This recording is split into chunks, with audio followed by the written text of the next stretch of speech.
25க்கு 25 square drill tape பண்ணோம். 40 mm லென்த்துக்கு ட்ரில்லும் டேப்பும் போட்டேன். இது சின்ன ஜாப்பு.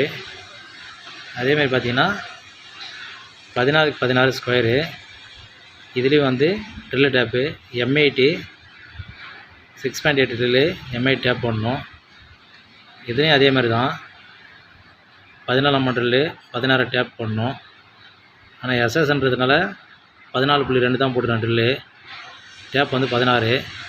அப்போ தான் உங்களுக்கு வந்து டேப் வந்து கரெக்டாக ஃப்ரீயாக போகும். இல்லைனா ரொம்ப டைட்டாக போய் முறுக்கி உடச்சிக்கும். இதேமாதிரி பார்த்தோன்னா இது ஒரு டபுள் பென்னு.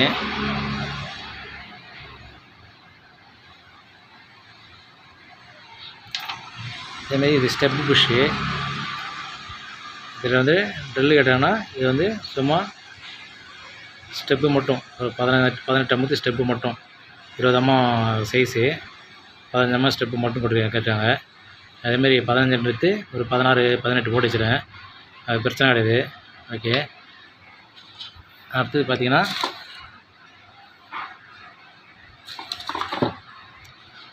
லைலான் ஜாப்பு 45 டிகிரி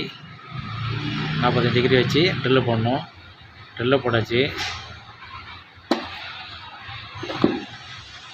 பாருங்க. 45 டிகிரி இங்கேருந்து பார்த்தா 45 டிகிரி வரணும். ட்ரில்லை போட்டு 10.5 வந்து சும்மா ஒரு 7 mm வந்து ஸ்டெப்பே இருக்கணும். இந்த 7 mm ஸ்டெப்பே இருக்காச்சு. இந்த 7 mm எதுக்குன்னா M6 போல்ட்டு போடும்போது அந்த தலை வந்து கரெக்டாக உள்ளே போகணும். சீட்டிங் ஆகணும். தலை வந்து மேலே தெரியக்கூடாது. உள்ளே போய் அடங்கிடணும்.